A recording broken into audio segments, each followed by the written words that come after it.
Close your door and put your phone on vibrate because it's time for chapter 17! Look how far through we are. I'm so proud of us. Chapter 17 starts with 19th century problems. The candle flame is too hot. It flickers and dances in the overwarm breeze. A breeze that brings no respite from the heat. I feel like it's a little warm where Anastasia is. Where is Anastasia? Soft gossamer wings flutter to and fro in the dark, sprinkling dusty scales in the circle of light. The circle of light.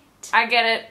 It's a metaphor. I'm struggling to resist, but I'm drawn. She's drawn to Christian Grey like a moth to a flame. It's an extended metaphor. It's literary genius. And just in case she hasn't said it enough already, I am flying too close to the sun! I open my eyes. I'm draped in Christian Grey. She killed him and made a suit out of him. Wouldn't that be an excellent twist? He's wrapped around me like a victory flag. I mean, that's another way of doing it. Just flatten him out. He's suffocating me with body heat and he's heavy.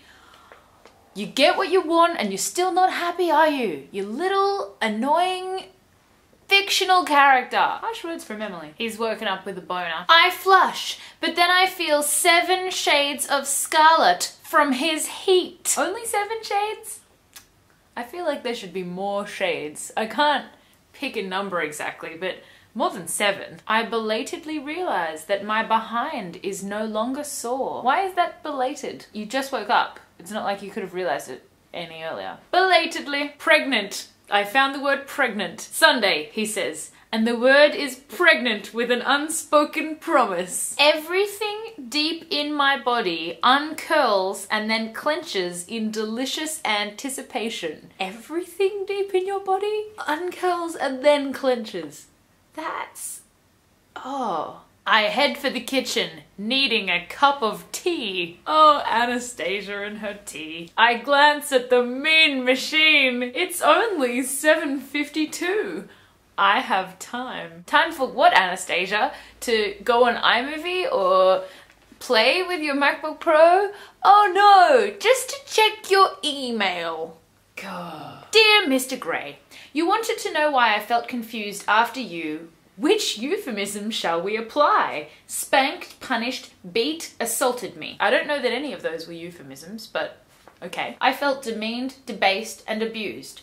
And much to my mortification, you're right, I was aroused. And that was unexpected. I was shocked to feel arousal. He replies, I'll go with spanking, as that's what it was. No euphemism required. So you felt demeaned, debased, abused, and assaulted. How very Tess Derbyfield of you. It's not Tess of the D'Urbervilles. Stop comparing it to Tess of the D'Urbervilles. Ah! He replies saying that after spanking her, his hand was very sore. Poor baby. He tells her that if she speeds to work in her new car, she puts herself at unnecessary risk, which is against the rules. I haven't signed yet. So rules, schmools. Schmools?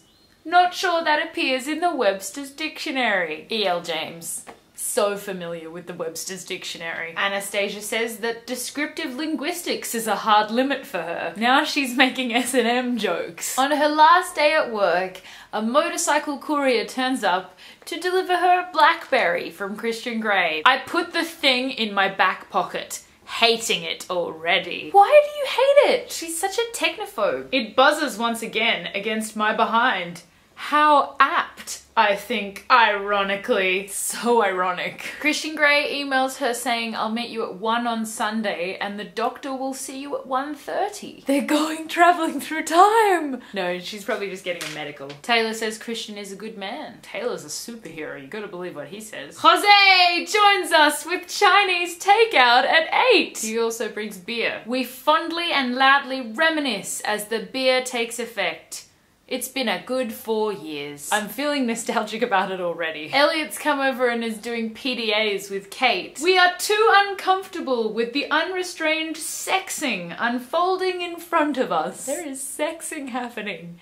sexing. As we stroll down to the bar, I put my arm through Jose's. We're doing the whole arm in arm strolling to the bar thing. When they get back, Kate and Elliot are having sex loudly in another room. She hasn't checked her email or her phone. She has an angry voice message from Christian. He'd probably like to beat 7 shades of shit out of me. Only 7 shades? This chapter is so long. Oh no, now that, oh god, they're actually doing it. You hang up, I whisper.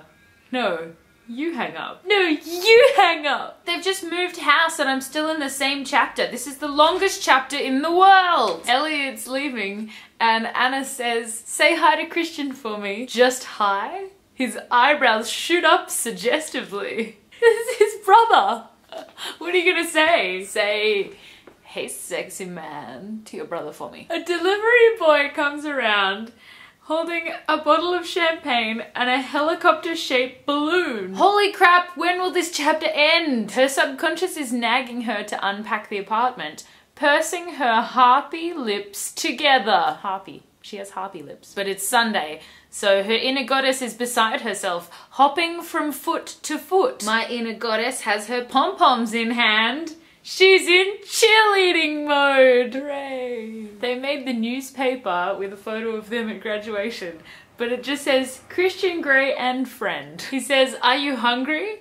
Not for food, I whisper, and his nostrils flare in reaction. Nostril flaring is important, I told you. Christian Grey says to her, ready for some contraception? And that's the end of the chapter, thank God. It doesn't seem to end, does it, this whole book? What happened in chapter 17? There was a moth to the flame metaphor. She had her last day at Clayton's and he bought her a Blackberry. Kate and Anastasia moved house and Elliot and Kate had sex in another room. She's still linking arms with Jose and wandering the streets with him. And now she's seeing a gynecologist.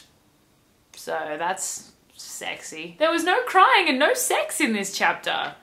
I feel ripped off. Hopefully there's more of both in the next chapter.